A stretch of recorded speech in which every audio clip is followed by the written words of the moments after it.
करते हैं दिल्ली से बड़ी खबर की। केसी वेणुगोपाल के घर पहुंचे प्रभारी रंधावा और पीसीसी चीफ गोविंद सिंह डोटासरा। सह प्रभारी अमृता धवन, काजी निजामुद्दीन और वीरेंद्र सिंह राठौड़ मौजूद हैं और बैठक चल रही है। बैठक कई मुद्दों को लेकर चल रही होगी। बैठक में मुद्दा यह हो सकता है कि 2023 में चुनाव को कैसे जीता जाए।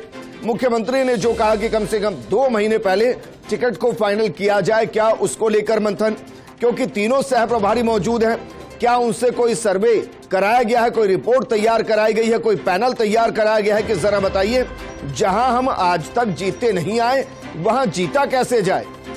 क्योंकि 70 के आसपास सीटें ऐसी हैं जहां कांग्रेस खुद को कमजोर मानती है, तो मजबूत कैंडिडेट वहां पर कौन होगा, इस पर बात हो सकती है।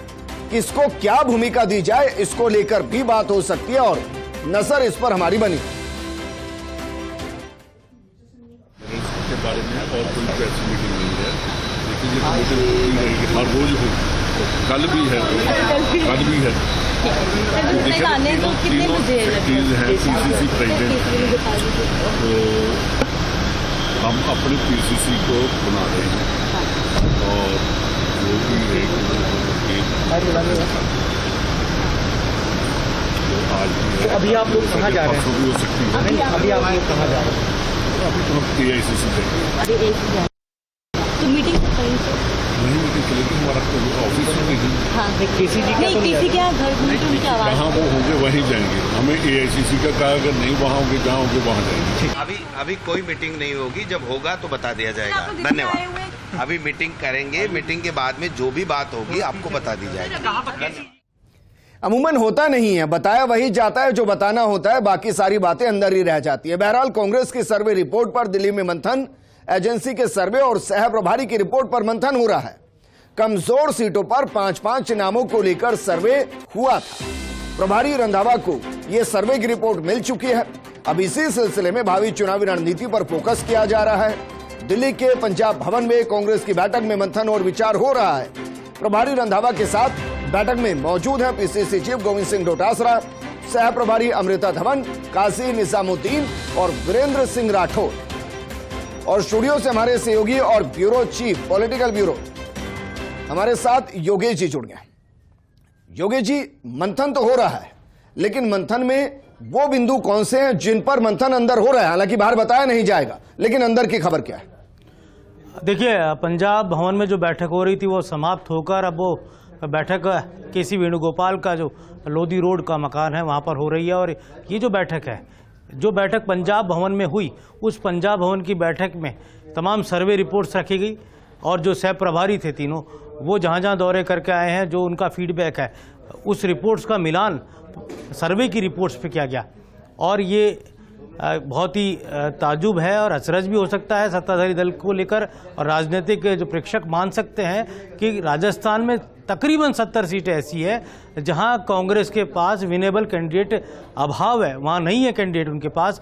और यही कारण है कि 3 से 4-5 नाम उन तमाम 70 से अधिक सीटों पर सर्वे के दौरान उनके बारे में पता किया गया है कि ये क्या योग्य उम्मीदवार हो सकते हैं क्या। इनमें से अधिकतर वो सीटें हैं जहां पर भारतीय जनता पार्टी के गढ़ कहे जा सकते हैं, या वो सीटें भी हैं। मैं 3 बार से इसलिए कह रहा हूं कि 2008 के बाद के चुनाव की बात की जाए, परिसीमन के बाद की चुनाव की जाए, और उससे पहले भी जो तकरीबन 3 से 4 चुनाव ऐसे हैं जो कांग्रेस पार्टी जहां नहीं जीती है। तो ऐसे सर्वे रिपोर्ट्स के आधार पर जो तथ्य सामने आए, जिला अध्यक्षों का मसला, और साथ ही जो एक बड़ा इनपुट जो सामने आया कि तकरीबन कहा जा सकता है हर मुद्दे पर अब बातचीत हो चुकी है। अब केसी वेणुगोपाल के साथ जो बातचीत हो रही है उसमें भी काफ़ी फाइनल शेप दी जा चुकी है।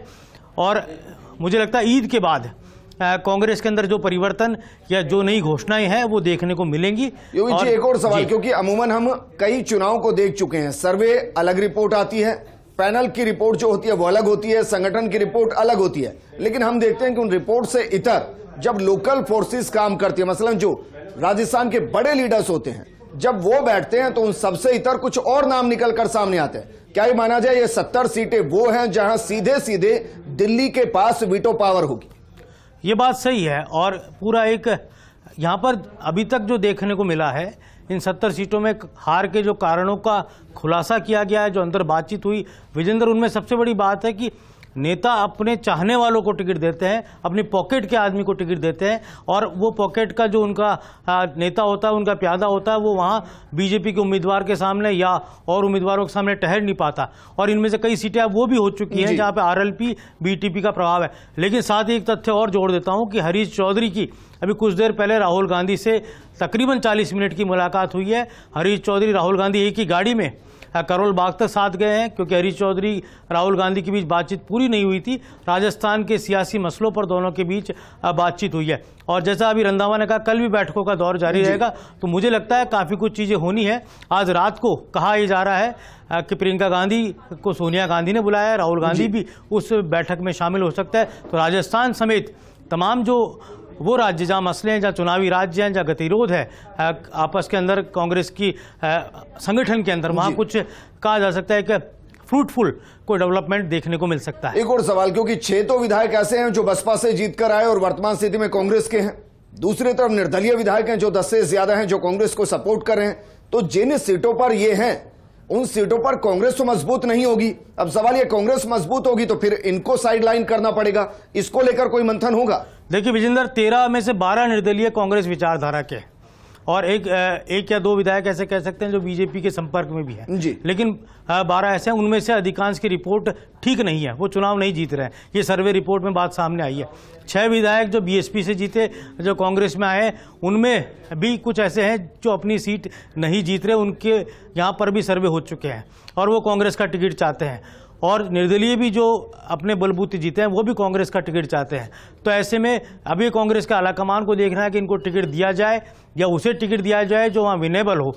तो तमाम परिस्थिति हर चुनाव की अलग हो जाती है, और यही कारण है विजेंद्र कि इन 70 सीटों में से वो सीटें हैं जहां अशोक गहलोत ने जिलों की नई घोषणाएं की है, चाहे वो ब्यावर हो, चाहे वो कहा जा सकता है शाहपुरा का इलाका हो जो भीलवाड़ा में आता है। ये वो सीटें जहां कांग्रेस लगातार चुनाव, पिछले 2 चुनाव 3 चुनाव से हार रही है। तो ये पूरी एक रणनीति के साथ जिलों की घोषणाएं हुई और 4-5 जिलों की नई घोषणाएं सामने आ सकती है। तो बहरहाल ये कहा जा सकता है कि दिल्ली का जो मंथन है वो राजस्थान पर असर डालेगा, और क्या कुछ होना है, पॉलिटिकल जो कमेटियां हैं, चाहे वो मैनिफेस्टो कमेटी है, कैंपेन कमेटी है, और कांग्रेस के अंदर अन्य जो कमेटियां बननी है, मुझे लगता है ये सारी चीज़ें एक साथ इनको लेकर आलाकमान काफ़ी कुछ चीज़ें तय कर चुका है। सचिन पायलट का मसला, मुझे लगता है आलाकमान ने सोच लिया है कि सचिन पायलट की भूमिका क्या होगी, और 1 तारीख या उसके बाद अनाउंसमेंट हो जाएगा। एक और अंतिम सवाल आपसे, दिल्ली में अभी भी क्या आपको 2 दरबार नजर आ रहे हैं? एक राहुल गांधी जो अपने तरीके से अपने नेताओं से फीडबैक लेते हैं, और दूसरी तरफ संगठन के नेता, क्योंकि आप भी जानते हैं, मैं भी जानता हूं और शायद कांग्रेस भी जानती है कि बिना गांधी परिवार के परमिशन, राय मशवरा या फिर उनके जो वो कहेंगे उसके इतर कुछ नहीं होना है। तो इन सब चीजों के बीच में जो हरीश चौधरी की मुलाकात हुई, उसके मायने क्या है?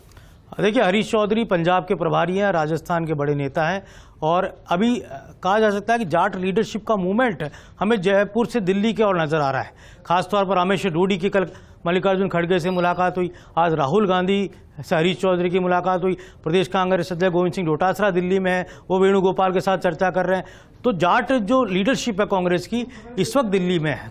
खासतौर से कहा जा सकता है कि एक जाट राजनीति को लेकर एक अलग सा उबाल हमें नजर आ रहा है कांग्रेस के अंदर। ये उबाल किस परिणति पर जाएगा ये तो कहा नहीं जा सकता, लेकिन ये जरूर है कि कांग्रेस अपने परंपरागत वोट बैंक को सहेज कर रखना चाहती है। जब से सतीश पूनिया हटे हैं बीजेपी से प्रदेश अध्यक्ष के तौर पर, तब से कांग्रेस को लग रहा है कि जाट वोट बैंक को अब साथ लेके रखना चाहिए, और पिछले कुछ दिनों से ये कवायद किसान वोट बैंक को लेकर लगातार चल रही है। एक छोटा सा सवाल आपसे, आपने कहा कि जाट मूवमेंट जयपुर से दिल्ली की तरफ चल रहा है, क्या प्रदेश अध्यक्ष की कुर्सी को लेकर कुछ हो सकता है?